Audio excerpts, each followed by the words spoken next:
welcome back to the YouTube channel. Today we're out cleaning up the woods. Let me show you what we've had to go through during our maple syrup season this year. So there's been quite a few storms, and this is our lane. It is entirely blocked. So what we've been doing is cutting them into manageable sections, throwing them in the backhoe bucket. We can't even get basically the tractor, the truck, any of the vehicles back here to clean this up. And we do our maple syrup with buckets. So you can see we've got lots of downed pole wood. This is our low area that is off the woods, but a great maple syrup trail. You see all these beautiful rocks covered in years and years of aging moss. It's just beautiful. It is our least used portion of the woods because it is a lot of pole wood and not a lot of mature trees. But to get to a mature tree like that, to tap it or further in, it was real hard, quite the obstacle, to carry a 5-gallon bucket of maple syrup. And then, of course, down stuff like this. Now, we try to keep our woods manageable, keeping the lane clear, and just in general, using up this wood. We already took out 3 maple syrup loads for the evaporator and firewood from another low spot yesterday, but we've had a lot of flooding and rain going on. So everything here had to be kind of pulled out right at the right time anyway, but with wetness like this, the trees don't stand for long. So to get mature trees in there, it takes a long time. And a good storm goes through and then they're gone.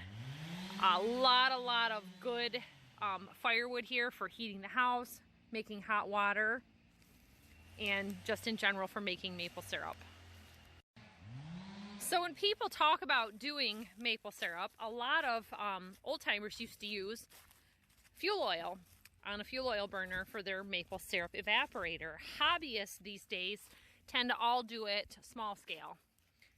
This type of wood is perfect for that. And our kids also go through here on their bikes. So we try to keep it cleaned up just for that sake of it. So for us, last February we got an email saying that in a couple of weeks the electric hikes were taking effect.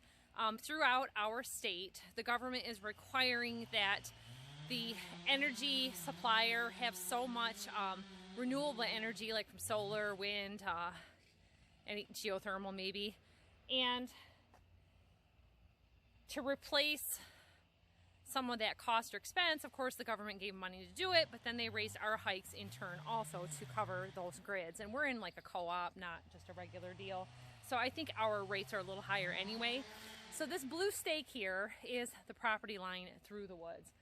Many years ago, before we were ever here, probably a couple generations ago, they used to turn cattle out into these woods and they would be able to graze things. So we have like sections right back here. This is all wild ramps. That's all very good for foraging animals to eat. There's all kinds of great things out here. Acorns and walnuts, and we're actually thinking about getting a few sheep because we have some good fence line, but for the most part, we have areas that aren't being used that it would be really good to be able to access that creek, turn some animals out, and get into doing more forest-raised animals, not so much pasture, or bringing them their food. So to make it easier on animals, of course, and for ourselves hauling buckets through the woods, we want to clean up a lot of this downed woods.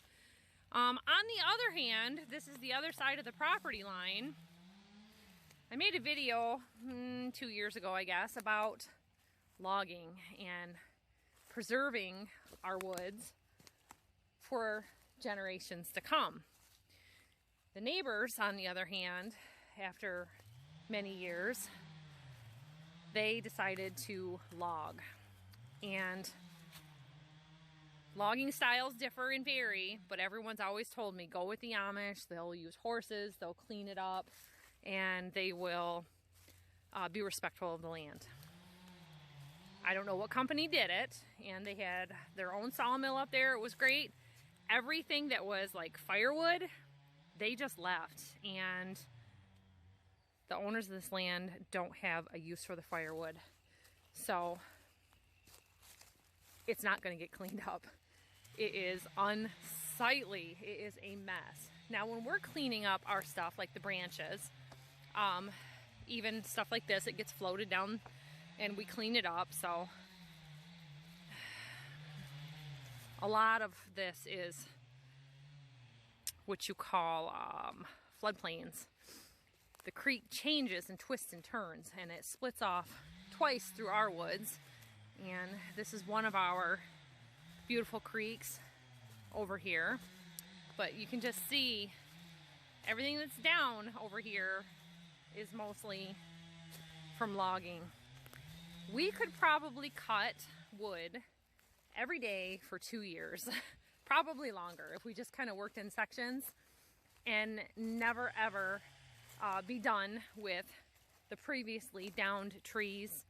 There are sections that were downed before we got here that we have not gotten to yet. So perfectly good trees. Like here's a cherry tree, and that produces so many BTUs, so much great heat in a wood furnace, a wood boiler furnace, add-on furnace, anything like that. So our goal today is we're cleaning up and stockpiling for next winter. See, here's some more of those beautiful ramps. And because of the rocks, this area is really good for sheep and goats. But you can see, like, we've got old wire that's down, so we would want to make sure that we can put them out here safely to not get tangled in that, because sometimes they can be out for days before you check on them. If you get your setup good with water supply, they're going to be pretty self-sustained. You just want to be able to make a way that you can get to them or have them not be wild. So today he's using the big Husqvarna saw. It's much better than my little saw for doing these larger trunks. It doesn't get dull as fast. And we found when we switched to the Oregon chain on there, you can get a 2-pack at Lowe's or Menards for a really decent price. It seems to stay sharp, it seems to stay tight, and when you're buying rec gas, you don't want to be trying to work with a dull saw. We only use rec gas in this power equipment because just a little bit of that ethanol gas, it seems to gum up in the carburetors and give you trouble with them running or starting later on.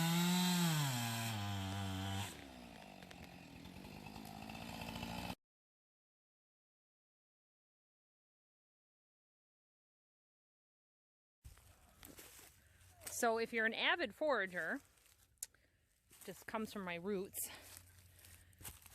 this is a ramp, and this is a ramp up close, and this is a ramp harvester. So Bethany's been harvesting ramps for 2 or 3 years now. So they brought their little garden trowels out and their little weeding tools. You can get these with a knife, but it's awful wet right now. I didn't want to give the kids knives or have them break the knife blade. Remember to go deep enough. If you take the plant in one hand, she's little, so she's kind of leveraging herself with 2 hands. Bethany is 9. And she is learning that you can get free food from the woods. Now in about 4 weeks, it'll be warm enough around Mother's Day to be getting mushrooms. That's right. So that's a nice fat one. Look at that. Good job. So we'll saute these up and add them to our meat this afternoon and have a nice little added protein and minerals to our lunch by adding it with the meat. And a great thing, you can also eat them raw. Yes, you can. Slice them up and put them on a sandwich. Grandpa Denny would like that. Yep. So some people would say, this is an awful lot of labor. Well, your labor contributes to your health.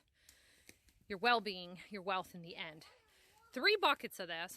After split up and using the small stuff, some people would say don't mess with the small stuff, but you got to start your fire with something. You don't make kindling. You have to gather kindling, and you know, you can keep splitting this till the cows come home, but then you are spending the money on the fuel for the splitter. So we use everything, the small stuff and the big stuff. 3 loads with this. He's filling up the back bucket also. That's a month worth of heat and water alone on that. And on the health aspect, you're out here getting fresh air, sunlight, and physical exercise, working every part of our body. And you're not having any trouble sleeping at night because you're working hard all day long. So I learned this past winter, the outside wood boilers, you can throw green wood or fresh cut trees and wood in there. You can throw pressure treated wood in there and it's not going to bother you in the house. This will be dry in a couple of months.